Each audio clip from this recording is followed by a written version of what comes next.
Bismillahirrahmanirrahim. Assalamualaikum warahmatullahi wabarakatuh. Selamat datang di channel Pawai, PAUD, dan Dikmas. Terima kasih yang sudah mengklik video ini. Bagi yang belum, jangan lupa subscribe, like, komen, dan share video ini apabila bermanfaat, agar channel ini dapat lebih berkembang kembali.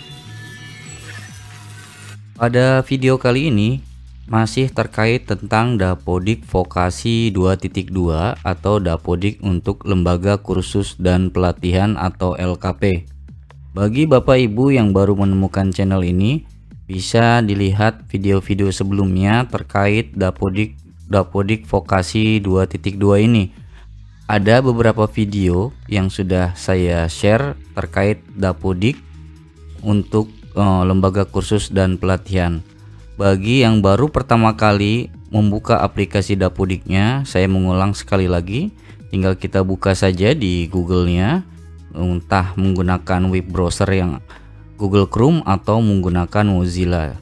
Contoh, saya langsung ketikkan di sini Dapodik Vokasi, ketik saja Dapodik Vokasi, kemudian kita klik Dapodik Vokasi yang login. Maka kita akan diarahkan ke web sini, yaitu dapodik.vokasi.kemdikbud.go.id. Langsung saja kita login ke aplikasinya. Nah, maka tampilan dashboardnya seperti ini. Pada video sebelumnya saya sudah menerangkan terkait menu lembaga, yang di dalamnya ada submenu lembaga, data periodik, bantuan, layanan, dan tanah.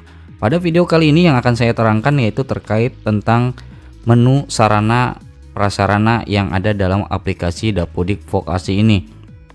Langsung saja kita buka menunya sarana prasarana ini, kita klik saja sarana. Nah, di menu sarana prasarana ini terbagi menjadi dua, yaitu ada bangunan dan ada ruangan. Terlebih dahulu kita harus melakukan pengerjaannya atau mengentri data melalui menu yang bangunan terlebih dahulu. Makanya ini harus dilakukan secara berurutan. Kita klik saja bangunan di sini. Nah, maka tampilan menu bangunan seperti ini. Ini bangunan. Apabila Bapak Ibu yang baru pertama kali membuka aplikasi Dapodiknya, maka tampilan bangunan di sini akan kosong, belum terisi. Ini sudah terisi karena sudah diinput pada semester sebelumnya. Nah, sebagai contoh, misalkan lembaga Bapak Ibu baru, maka tinggal tambahkan saja di sini menu bangunan baru. Di pojok kanan atas ini ada tanda plus, maka kita tinggal klik saja bangunan baru. Kita tunggu. Nah, di sini ada entry bangunannya. Kita ketik saja, pilih tanah ini. Klik. Nah, kita pilih saja tanah LKP Starkom. Nah, untuk menu tanah ini bisa ada nama tanah apabila kita sudah melakukan penginputan di menu lembaga. Saya ulangi sekali lagi, apabila Bapak Ibu di sini pilihan tanahnya kosong, itu artinya Bapak Ibu belum melakukan penginputan menu tanah pada menu lembaga. Sebagai contoh, saya mengingatkan kembali, di menu lembaga ini ada menu tanah. Apabila Bapak Ibu sudah pernah menginputkan menu tanah, maka akan ada namanya, tanah LKP Starkom. Apa yang kita input di sini maka akan tampil di menu sarana sini. Makanya kita harus melakukan input tanah terlebih dahulu di sini. Nah, kita tadi sudah ke sarana yang tadi di bangunan. Maka tampilan ketika kita menambahkan bangunan baru, kita klik bangunan baru, maka di sini akan tampil nama tanahnya. Klik saja tanah yang sudah kita inputkan di menu tanah sebelumnya. Kemudian di sini ada status kepemilikan, kita klik saja. Kalau memang milik, di sini ada milik, ada sewa, ada pinjam, ada bukan milik.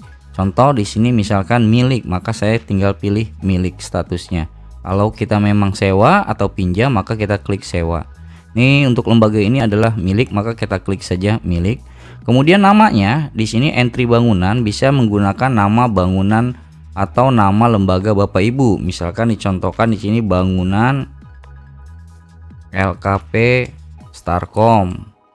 Atau bisa misalkan di lembaga ibu namanya bangunan LKP Modesta, misal Modesta. Kemudian jumlah lantai. Nah, untuk jumlah lantai apabila di bangunan Bapak Ibu terdapat 2 lantai, maka kita inputkan jumlah lantainya 2. Kalau memang hanya 1 lantai, maka kita inputkan 1. Untuk bangunan ini contohnya karena di sini bangunannya adalah 2 lantai, maka kita pilih saja jumlah lantainya, kita ketikkan 2. Kemudian kapan tahun dibangunnya? Nah, kita inputkan tanah ini dibangun atau bangunan ini kapan dibangun. Sebagai contoh misalkan ini saya bangun di tahun 2013. Tik saja 2013. Kemudian berapa panjang dan berapa lebarnya? Karena luas tanah ini adalah 90 meter, apabila bangunan Bapak Ibu sama luas tanah dan bangunannya, maka kita inputkan sesuai dengan jumlah panjang dan lebarnya. Sebagai contoh misalkan panjang di tanah ini 99 meter, lebarnya 10 meter, atau misalkan panjangnya di sini 10 meter, kemudian lebarnya 9 meter, maka 90 meter persegi. Apabila sudah kita input, tinggal kita klik saja di sini simpan.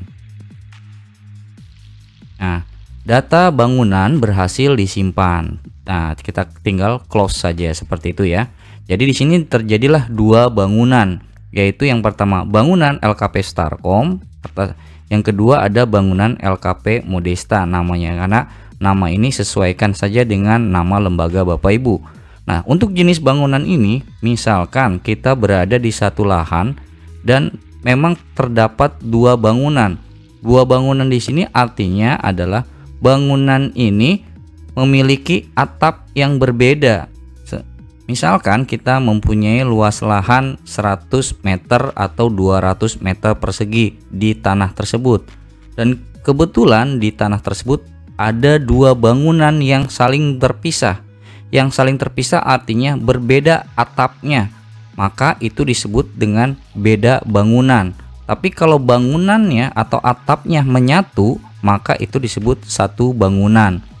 Nah, kemudian di sini ada menu kembali, ada gambar pensil di sini untuk mengedit data bangunan apabila ada kesalahan dalam proses pengeditannya. Kita klik saja. Di sini misalkan kita salah dalam penulisan, maka kita tinggal input saja. Di sini kebetulan jumlah lantainya itu ada 2. Nih, karena saya salah input, maka saya perbaiki saja jumlah lantai 2. Kemudian kita klik simpan di sini. Nah, maka data bangunannya berhasil kita perbaiki. Kemudian kita close saja. Maka di sini jumlah lantainya yang tadinya 1 menjadi 2. Apabila Bapak Ibu ingin menghapus data bangunannya selama bangunan itu belum diisi oleh ruang-ruang, maka bisa kita lakukan penghapusan di sini. Karena tadi saya memberikan contoh bangunan ini, maka saya akan hapus bangunan ini. Kita klik saja hapus datanya. Yakin ingin hapus data? Ya, hapus. Nah, setelah terhapus, kemudian yang di sini ada juga menu lihat data ruangan. Kita klik saja lihat data ruangan. Nah, di sini ada data periodik bangunan. Pada menu aplikasi Dapodik Vokasi 2.2 ini ada data periodik yang harus kita input. Data periodik adalah data setiap semesternya yang harus kita perbaiki. Karena di semester 1 kemarin atau di semester ganjil itu kita sudah pernah menginput, dan saat ini di semester genap apakah ada perubahan, ada kerusakan dan lain-lainnya, maka kita harus mengupdate. Makanya minimal Dapodik itu kita lakukan update setiap setahun 2 kali karena 2 semester. Jadi saat ini karena ini sudah memasuki semester genap dan belum saya input atau belum saya perbaiki data periodik pada tahun ajaran ini di semester genap, maka saya akan mencontohkan bagaimana memperbaiki data periodik bangunan. Karena di semester ini masih tertulis 2022-2023 ganjil. Ganjil ini adalah untuk tahun ajaran, biasanya di bulan Juli sampai dengan bulan Desember itu masuk ke dalam semester ganjil. Untuk semester genap itu berada di Januari sampai dengan bulan Juni. Makanya di bulan Februari ini saya belum mengupdate. Nah, tinggal kita lakukan saja perbaikan atau mengupdate semester atau data periodik bangunan ini. Di sini ada rusak pondasi dan lain-lain belum diisi. Kita scroll ke bawah, di sini ada ubah data periodiknya. Kita klik saja ubah data periodik. Kemudian di sini ada ubah data periodik bangunan semester 2022-2023 ganjil. Itu di sini ada komponennya, ada pondasi, slop kolom balok, plester struktur, kuda-kuda atap, kaso atap, reng atap, tutup atap. Jadi sekarang hampir sama dengan Dapodik PAUD Dikdasmen yang harus kita memperbaiki atau mengisi data kerusakan pada bangunannya. Mungkin kalau kita memang ada kerusakan ya kita tinggal input saja di pondasi, misalkan pondasinya ada kerusakan kita input persentase kerusakannya. Di sini biasanya 1 sampai dengan 30 itu dianggap sebagai rusak ringan persentasenya. Kemudian 31 sampai dengan 70 itu adalah rusak sedang. Untuk 71 sampai dengan 100 itu disebut rusak total atau rusak besar. Makanya kita tinggal inputkan aja sesuai dengan kondisi yang ada di lembaga Bapak Ibu. Mudah-mudahan dengan kita menginput data kerusakan ketika kita mengajukan bantuan sarana prasarana atau mengajukan bantuan bangunan, kita nanti akan ada melihat data berdasarkan data yang kita input pada aplikasi Dapodik ini. Pondasi kebetulan di lembaga ini adalah tidak ada kerusakan, maka saya tidak input, masih datanya 0. Slop kolom balok masih dalam kondisi baik, plester struktur masih dalam kondisi baik. Misalkan memang ada kerusakan, misalkan tutup atap atau reng atap, kita input saja. Saya contohkan nih, plesternya ada yang rusak, misalkan rusak persentasenya 2%, kuda-kuda atapnya ada kerusakan 1%, kaso atap misalkan ada kerusakan 1%, rengnya ada kerusakan 1%, tutup atapnya 1%, pondasi misalkan pondasinya juga ada kerusakan, kita input. Kalau memang tidak perlu. Ada slop kolom balok kita ada kerusakan, misalkan kerusakannya 1% ya 1% saja. Nanti tinggal Bapak Ibu sesuaikan saja dengan kondisi real yang ada di lapangan. Kalau memang kira-kira ini ini rusak sedang, maka kita inputnya di atas 30%. Jadi kalau di bawah 30% itu dianggap rusak sedang, kemudian rusak ringan. Kalau di atas 31% itu rusak sedang, dan kalau di atas dari 70% itu rusak berat. Mungkin di sini kita bisa kasih keterangan, keterangannya rusak ringan, tik saja rusak ringan. Kalau di aplikasi Dapodik PAUD Dikdasmen itu sudah ada keterangan atau persentasenya, tertulis klasifikasinya kerusakan sekian sampai sekian berapa persen, dan di situ ada pilihan apakah masuk dalam kategori rusak ringan, sedang atau berat. Tapi kalau untuk Dapodik Vokasi kita harus menginputkan secara manual. Contoh di sini rusak ringan juga, rusak ringan. Saya percepat saja. Nah, untuk pondasi karena kebetulan persentasenya 0, mungkin kita bisa inputkan kata baik. Apabila sudah kita input datanya, data periodik ini persentase kerusakannya, di sini tinggal kita lanjut simpan. Kita klik simpan. Data periodik bangunan berhasil disimpan. Kita close saja tanda silang ini. Maka di sini sudah tampil data periodik bangunannya semester 2022-2023 ganjil.